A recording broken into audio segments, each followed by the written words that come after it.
after the show, Yes. right? Just to relax. Once you go to the beach, you will find some water waves coming up on the shore, and you will see some patterns, some markings on the beach that is created by water waves, could be by wind, could be by rain. When you look at that pattern, you would automatically say, this is created by nature. Because nature creates those kind of patterns. Suppose if you go to the beach tomorrow, and if you find some writings on the beach that says that Andrew was here, suppose, and he was here on the 22nd of April, and he had a good time with his family. When you look at that information, that writing, would you assume that that is coming from water, wind, rain? Or would you assume that there is some intelligent person who made those markings? Now, if you're actually seeing those markings embedded, yeah. I mean, this common sense would tell you, you know, that couldn't just happen by chance. Yeah, it cannot be by chance because there is information. Yeah. So information could only be created by intelligence. So nature, it creates patterns, and intelligence creates information. Now, here comes the very big point. Within each single cell of our body, and there are 50 trillion cells. 50 trillion cells. Yeah, 50 trillion cells in the body of each single human being.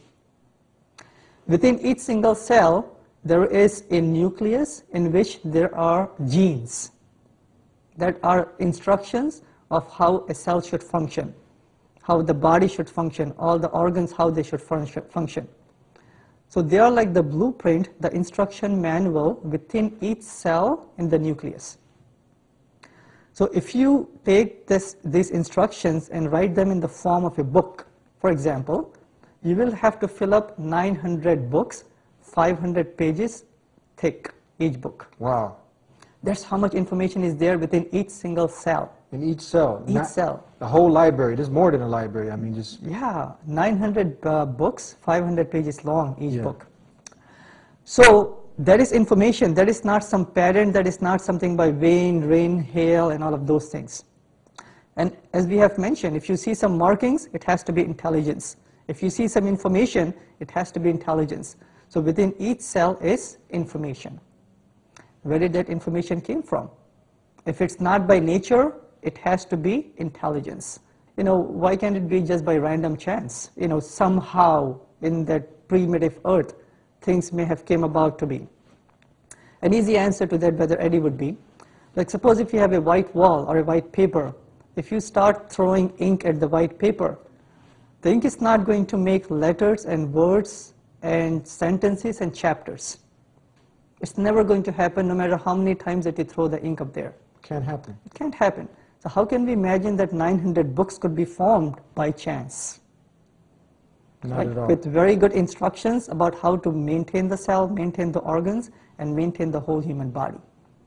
Not possible at all. We can just look around us and see many of the things, as you've mentioned, and anyone who's sincere can look at and create examples of his own from what man has put together in this. I sometimes, you know, I'm driving down the highway or the streets and I see the light posts. You know the light posts? Sure. And you see the power lines and they're going into all the different houses. And I said, this would be absurd if someone said, you know, this just happened by chance. You know how many power lines, they're going in to the right, to the left, Comcast and Dish Net, you know, they're hitting all these different houses, the wires. And I think about, you know, what if that just happened by chance? It's not possible. It's not possible. Then when you give an example like this of the human body that we don't even reflect, this is not conceivable. It's no way. No, an analogy really quick. You know, we are sitting in the studio up here. We are sitting down on the chair. The chairs have to be arranged in a proper way. The cameras are focused in such a way that they don't point down to the floor or up there. They're focused in the right place. Yes. You have the proper lighting. The whole thing is fine-tuned so we could have a proper, friendly conversation up here. Absolutely.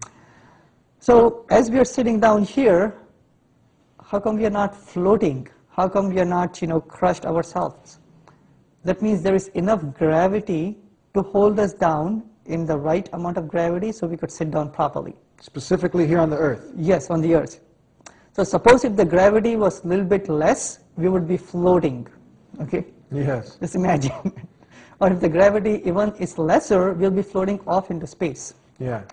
If the gravity is more than what we have right now, that means we will be crushed ourselves on our own weight. We won't exist. We don't think about these things. Amazing. Somebody has placed the right amount of gravity on Earth. Just the right amount. Just the right amount. The air that we are breathing over here right now, the air has to contain about 78% nitrogen and about 21% oxygen. Suppose if the oxygen percentage was higher or lower, that means the way that we are breathing, what would happen? We won't be able to survive the way that we are surviving right now. So it has to be exactly the right amount. And it is exactly the right amount. It is the right amount. Who placed the right amount of oxygen for us to breathe? For us, for animals, for the plants to survive. So if somebody brings you a cup of coffee and it's just the right amount of sugar, because some people won't drink the coffee if it's not just the right amount of cream and sugar, and it just happened to come to you, and it's simple examples, and now you just said, you know, oh, this coffee's great, just the right amount of sugar. Who put this in here? Oh, it just came like that, it just happened. Yeah, and when we're speaking about coffee, we're just speaking about one human being, you know, for our taste buds. Yeah. But over here, we're speaking about life and death. Exactly. Life and death, okay?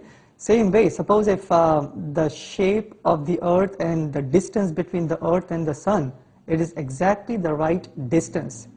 If it were any more closer, we'll be so hot on this earth, life would have perished. If we were a little bit away from the sun, it would be too cold, even then the life would have perished. So there are so many parameters, so many different variables which are so fine-tuned on earth, in our bodies, within ourselves, and in the universe, that they cannot have came about by chance. This is amazing, amazing, amazing. I look at some gadgets, some things you can't understand, but you can't deny it because you don't understand. You open up, let's say, a car engine, or you open up a computer, or some high-tech piece of machinery, and if you're not versed in that, if you're not an engineer, and you don't know about this gadget, there's no way. You look at it and you're like, this is amazing. All these little fine instruments inside, and everything is running according to its precise mechanism. It was built for a purpose. You can't understand it, but you don't deny it. But some people don't understand, and they deny. It's amazing. And we wouldn't deny that this piece of machinery just came by chance, would we? No, because there is so many variables, so much fine-tuning in there. The right amount, the right place, the right distance, the right shape for the earth, for the body, for the cell, for the whole universe cannot have come about by chance. It is impossible. If you do the theory of probability in math, it will go beyond 10 raised to the power of minus 50. And anything beyond that is in the range of impossible. What if I just took the alphabet, A to Z, and I threw it in